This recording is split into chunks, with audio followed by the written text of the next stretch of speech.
Hi guys, welcome back to my channel. It's really been a while on this channel, so I already started drafting this pattern before I decided to film it. So the first thing I had to do is to take my shoulder measurements. I divided my shoulder measurement into two, and then I marked my neck length and my neck width, and then I marked my shoulder line. Then afterward I decided to start filming this outfit. So here I am now marking the bust point and the under bust and the half length. So after marking this point, I'm going to rule a straight line across it to be able to identify them.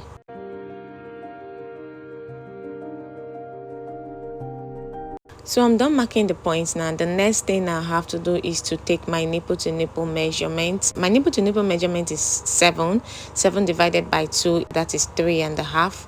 Then this is me ruling my chest line, that shoulder where my shoulder stopped. I'm marking the line straight down, and then also take my nipple to nipple measurement on that point. So afterward I went to take my shoulder slope. Guys, I'm so sorry that this went off camera. This is me taking my shoulder slope 1 inch, and then I slant it into the neck region. So this is it.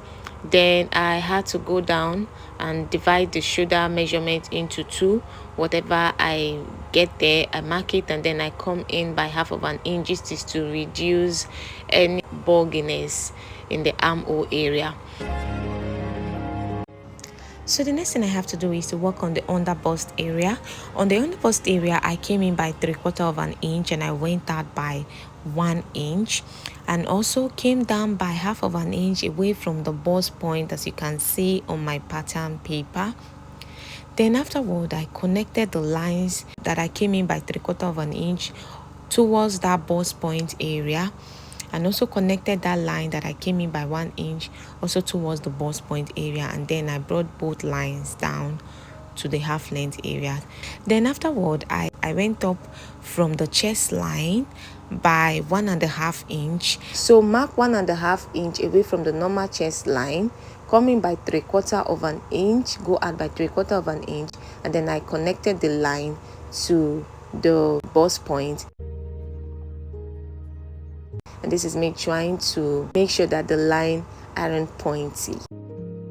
So from the beginning of the pattern paper, I went in by half of an inch, and this is because the neckline of this cloth is a sweetheart neckline.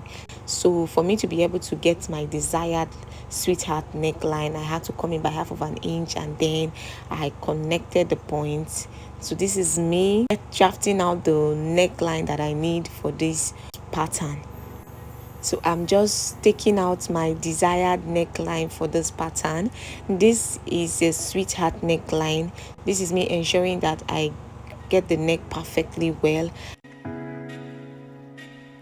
And afterward, I had to measure the both sides to ensure that they align with each other to avoid any loophole when I am stitching the outfit.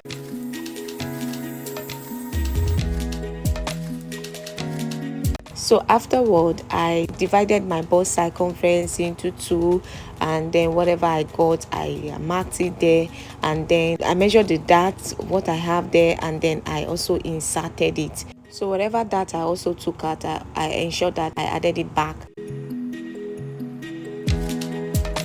Then because I've taken the bust circumference, I decided to complete the shoulder slope. If you notice, I didn't complete it because I haven't taken in the bust circumference at that point. So I took out the bust circumference, then connect the remaining of my shoulder slope, and then I went to the waistline. I divided my waistline into 2, and then whatever I got there, I marked it, and then I measured the dart intake and also added back.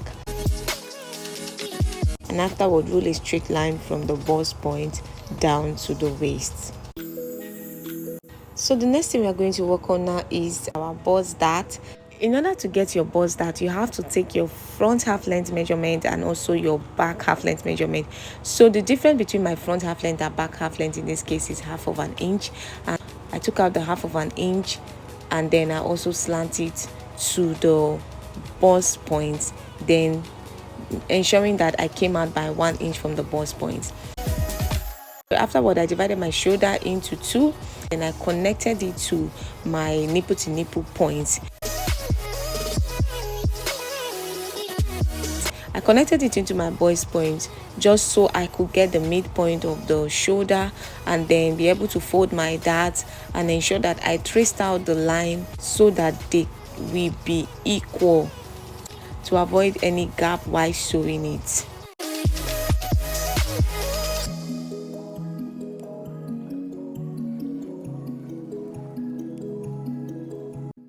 So afterward, I went ahead to label my pattern. So guys, that's that for the front pattern, and here is the back pattern. So I had to rule a straight line for my zipper. The lines you see is for my zipper allowance. I took out 1.5 inch for my zipper allowance, and then I marked my shoulder point. I divided my shoulder into two plus 1/2 inch allowance. I marked it and also came down by that same whatever I got from my shoulder point, from the division of my shoulder point. I also brought it down, and this is me trying to take an accurate measurement of the shoulder point to get a straight line. I didn't know that this was out of camera, guys. Again, I'm really sorry about that.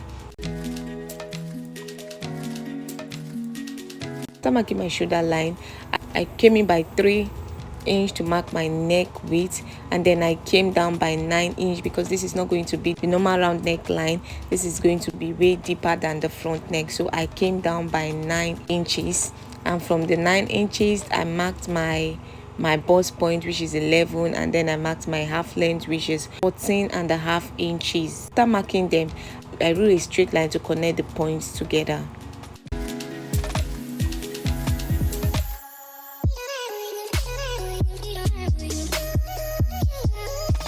So afterward, I took my nipple to nipple measurement, which is 3.5, just as we did in the front, and also I came up by 1.5 inch away from my bust point to get my chest line, and then I ruled a straight line to connect the point together.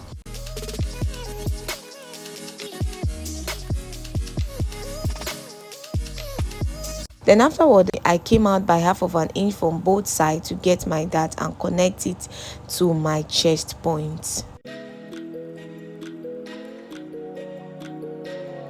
After marking my dart, I divided my bust circumference into two and marked the measurement, and also divide my waistline into two, mark the exact point, and also ensure that whatever that I took, that 1 inch, that I also replaced it back, and afterward connect both points together.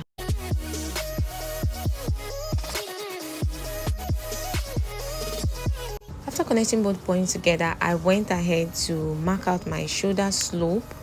Because this is the back pattern, we don't need to take out the 1/2 inch we took out for the front pattern. The next thing we have to work on now is our zipper allowance. I came in by 1/2 inch from the zipper allowance and then ruled the line straight up. This is to avoid any bulginess in the zipper area.